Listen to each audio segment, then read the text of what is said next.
I am basing the future of the Women's World Championship on Monday Night Raw based on Dominic Mysterio's mustache. You're basing your whole entire decision off of a mustache. What's up, everybody? Welcome to Kayfabe Theory. I'm Gary, and I'm Keith. All right, and today we are talking predictions for King and Queen of the Ring. Let's go ahead and get started with our predictions for the royalty matches themselves. Let's go ahead and start off with the King of the Ring matches, and as of filming, we have Jey Uso against Gunther and Tama Tonga against Randy Orton in the semifinals. I would love to see Jey Uso versus Tama Tonga, so we could continue on with this bloodline story. I'm going to be more on the Jey Uso side, being King of the Ring, at least to add more drama to the bloodline story. Now, okay, you got this outsider of the bloodline is the king. I think Gunther versus Randy Orton is a 5-star match waiting to happen, and pushing for Gunther to win automatically, because he's the only person that I've seen so far that can really wear that King of the Ring title better than anybody else. So you think it's going to be Jey and Tama, or Gunther and Orton in 2 wins? As much as I want the bloodline, I said bloodline earlier, but I know I got to feel for Gunther and Randy Orton. I think for me, deep down, I feel like Jay's taken so many singles L's between the Intercontinental Championship, the World Heavyweight Championship, the World Heavyweight Championship before that. I feel like Jay needs a win, and I don't know how much it would tie into the bloodline story. I feel like that match would set up something too, because with Jay being outnumbered 3-1, and you got Jimmy and Roman who are sitting sideline right now. I mean, we don't know what's going on with Roman's mind, because we don't even know if Solo is being truthful. But maybe they come to see the light of how terrible they've been to Jay or something. Maybe it's just one of them, maybe Jimmy or something. I feel like Jay needs a win, and being King Yeet for a year is a good way to do it. Not to mention, I'd love to see him with that crown, just making the crowd go wild with the phones. If anybody who should return soon is Jimmy to come back, that makes more sense. Yeah. In which finally a match where Jay's a part of, this time Jimmy's not trying to screw Jay, he's trying to help Jay, and probably that's the only time he actually wins the King of the Ring. Maybe finally he can come back and he can actually help little bro win something instead of trying to take it from him this time. And up next, we are talking the Women's World Champion Becky Lynch versus Liv Morgan for the WWE Women's World Championship holder until Rhea comes back. Oh, did I say that out loud? Oh, man. This match is confusing. What's not confusing to me, just that... Are you torn on it? I'm not even torn. I already had in the mindset that Liv was going to win that Battle Royale, because it made sense since she's the one that caused Rhea to get injured. So for her to win that Battle Royale would have been great and make her reign a lot more better all across the board. So when these gave it to Becky, it was like, oh, okay. Okay. I think I can help with that. So Liv Morgan talked about a lot about her revenge tour, but there wasn't a lot of room to flesh out, especially if she won the World Championship. If she's going for a full-blown heel turn, I think Becky winning, we can call it bitchiness or sassiness or whatever, to Becky and abandoning her when Damage Control came into the ring, I think is going to help turn Liv heel. And that's why I think in Saudi Arabia, I think I'm going to put my 60-40 on Liv winning, because I think Liv's going to somehow solidify her heel turn with some cheap move to get the win. Because honestly, I think if Rhea's coming back soon, Liv having the world title makes more sense than having Becky.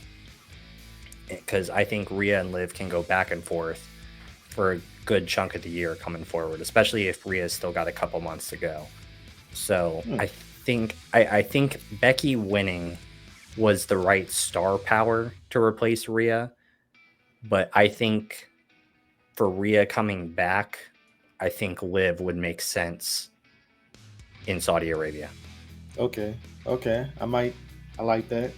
Say I'll be the type that will put money in the sports book for Liv, but raise my hand for Becky.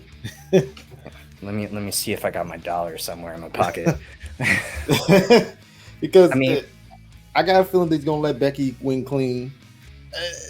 I feel like that. There's nothing really saying to me in the match that Liv gonna pull this out. Plus Liv really does need to win the women's world title, because for a while I think most of us thought that she was going to try to take Dirty Dom from Mommy. But here's the thing. Then Liv saw that mustache on his face. So I don't think anyone will want Dom after that. So that's what makes winning the Women's World Championship even more important for Liv Morgan to win in Saudi Arabia. You're basing your whole entire decision off of a mustache. I am basing the future of the Women's World Championship on Monday Night Raw based on Dominic Mysterio's mustache.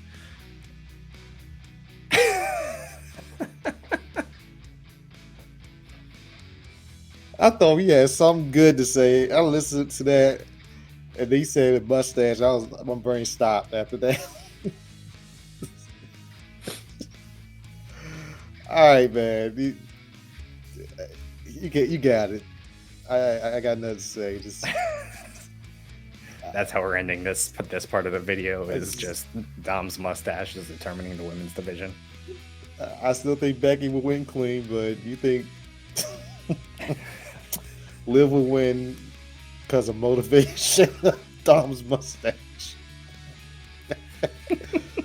Oh, that's ridiculous. Okay. All right, and then let's talk the Queen of the Ring match. We are currently looking at Lyra Valkyria versus Io Sky and Bianca Belair versus Nia Jax. Okay, so I'll throw you this one. Whoever wins on Raw is going to lose. There's going to be a queen, and it'll be from SmackDown. That's how I feel. The only reason why I say that because of only Io Shirai wins. Then it might lead up to possibly Bianca winning. And that's if they go based off of what has happened before. Io Shirai cashing in her Money in Bank against Bianca Belair. Mm-hmm. Now Bianca Belair gets to run it back and get some payback. I'm torn on Bianca and Io because I remember when they just won the tag titles last month that it was, we're going to take these tag titles off Damage Control, they go to Raw, and then I put them behind us. But I mean, it makes sense because I don't think Bianca and Io ever had a rematch after the Money in the Bank cash-in. So yeah, after the cash-in, that was it. Yeah, so Bianca and Io, they never had a one-on-one match after the cash-in. So this will be a rematch. It won't be for the WWE Women's Championship, but I mean, keeping Io from getting Queen of the Ring and getting another one over on her is a start again to put another nail in the coffin of Damage Control from Bianca. Okay, so if we're talking the potential of Io and Bianca, we saw last week that Jade, in her, let's call rookiness, got some vengeance on Nia Jax with the chair, and they clearly have it out for each other. How does Jade play into this match with Bianca? I don't think she'll end up costing her Queen of the Ring, but maybe the fact that she comes out and interferes, even if Bianca wins, is kind of like, look, I get it, like but I got this and this match and stuff, and we'll just handle the tag team stuff later. It maybe like it sets the groundwork for, like, we'll handle our stuff as a tag team, but we'll handle our own stuff our own. I feel like they're not gonna pull the trigger yet, but I do expect a seed to be planted. Otherwise, if that's not happening, then it's better off having Nia Jax win, because going back from our last video about Nia Jax being the leader of uh, the bloodline, and her as the queen of the ring will push that narrative forward. Yeah, I don't know if she won, if she would push to leader, but she would make a pretty. It would be a pretty solid argument to at least be a part of it. Did we ever make any final picks? Are we just going with Bianca? If I had to pick somebody, I want our theory to come true and have Nia Jax win. I think after talking all this, I think I'm gonna end up going Bianca. I think Jade will do something to cost Nia. I think Bianca will end up getting her vengeance on Io and breaking even 1-for-1. I think in the end, I think Bianca and Jade are going to end up carrying a lot of SmackDown gold. All right, but up next, let's talk the Intercontinental Championship triple threat between Sami Zayn, Chad Gable, and Big Bronson Reed. Keith, what are you thinking here? Simple. Sami Zayn's retaining. I know Gable, he's very good at what he does. I like this new version he got. That smack he put on Otis was insane, but Sammy got him in the bag for real. And Bronson Reed, he's okay. He's new. He's fairly new to me. You know, he's been on the roster for a while, but I don't really see him as an Intercontinental champion at this moment. But I feel like Sami Zayn will continue on his reign as an Intercontinental champion overall. We're in agreement. Sammy's going to retain, but I think one of the bigger things, and this is probably after playing out with Raw, do you think the Alpha Academy is going to end up costing Chad Gable the championship? Like, Chad Gable is going to be probably within 3 seconds of being the new Intercontinental champion, but with all the physical and verbal abuse at this point between Otis, Akira Tozawa, and Maxine Dupree, that they're going to cost him the championship intentionally. Wow. I never really thought about it that way. I thought the opposite. Well, he'll try to ask him to cheat for him, and then they refuse to. It may come to a factor as them costing him the championship, because if anything, story-wise, his karma should come up very, very soon. You can't just go around abusing your teammates and then nothing come up after that. I mean, there's a lot to go with it, but I feel like it depends on what happens Monday as well. But anytime that any one of them have been lifted up by the other, like Maxine trying against Shayna Baszler for Queen of the Ring, Chad Gable comes in and all of a sudden he just breaks him down even further in what will be the limit that all three of these people have before at least one of them snaps and probably costs Gable. But he's probably going to want to try to cheat, and being a triple threat, I mean, there's not really much in the way of cheating. It's just going to be, oh, take out Bronson or whatever, and I got Sammy. He's been on a roll. I like this version of him. In some parts, I'll be thinking one day he'll get rid of Alpha Academy and pick up the Creed brothers. I think we talked about that one day too.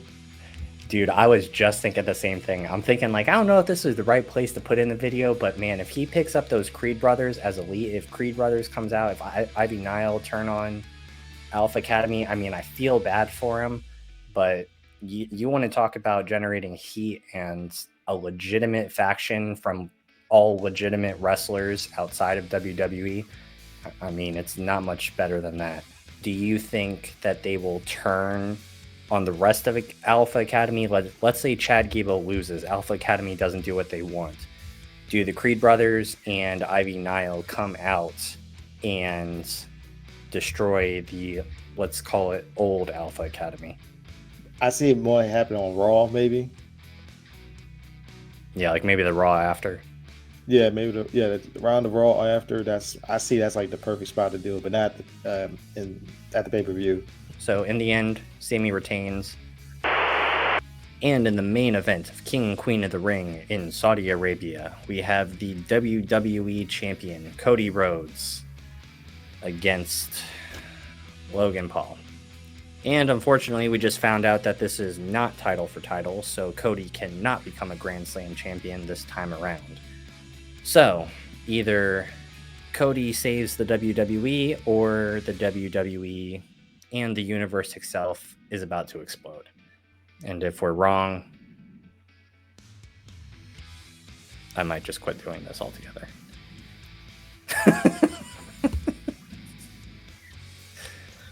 God damn. Keith, I showed my hand on who I think and want to win. Why don't you go ahead and come in with a little bit more optimism to counter my classic pessimism? It's hard for me to invest any interest in this match at all, since it's not predictable. It's just that we know Logan is not going to drop the United States Championship, and Lord behold, well, it's not title for title. It's just essentially a match they're doing it because they're getting paid very well over in Saudi Arabia. There's nothing really. All we're going to see is like a good performance between Cody and Logan. Now, I'll give Logan that. If I see a match with Logan, he's going to do well at it. But then the end result is going to be what I expected, and it's not going to really push anything forward. It's basically we can come in the same way and leave out the same way. Yeah, there's just really nothing about this, and really the only thing that I feel like we can actually predict about this match is what new YouTuber is Logan Paul going to bring ringside at WWE to hand him the brass knuckles. That feels like the only real prediction we can make about this match. And I'm getting older, so I'm not familiar with all of these guys. I'm kind of like Randy Orton, just like, who the hell is this person? So I can't even make a good prediction about that. If anybody's going to be in that suit, it has to be his co-host, unless they want to save his co-host for SummerSlam or WrestleMania. But I'm not sure the Prime suit's going to be there. But crazy things that's happening once again. Prime even allowed in Saudi Arabia? Like, I don't know. That's what I say. I'm not even sure they're allowed to sponsor. I think it's the only time we're not going to see that. But who knows? I really think after all this, I really want to see Cody get into a real feud with somebody, because we kind of been doing these quick. We got AJ Styles and Logan Paul real quick. I want to see that build up. I want to see a lengthy feud. And I think after Saudi Arabia, I think we got to get to that point. It does bring up the question of Cody Rhodes having at least a long-term storytelling for his championship reign. Since we got two quick ones, I think at Clash of the Castle, we should get something that can noteworthy. But the problem is who. Yeah, that's all I gotta say. But I do agree with you on that we need something of noteworthy in terms of storytelling. Even though the AJ Styles vs. Cody one was actually great, but that's pretty much like thrown together last minute.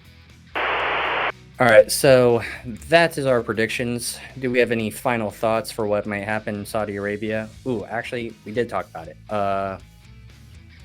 Uncle Howdy, is he going to mess with anybody? I mean, I think the writing's on the wall at this point. It's happening. What do we think? Do we think he's just kind of re-debut like Bray did at Extreme Rules, not really mess with anybody, or is he going to come in hot? I would love for him to come in hot. Pause. I don't know. Something came off of that wording language. But anyway, because Keith is calling him Daddy Howdy. I'm not doing that.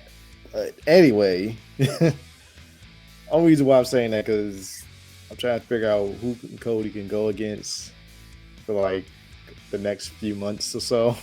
So having Cody go against being in a storyline with Uncle Howdy might be a lot more entertaining for a good few months, all the way up leading to SummerSlam possibly. I don't know if I want him in the championship picture. No, me neither.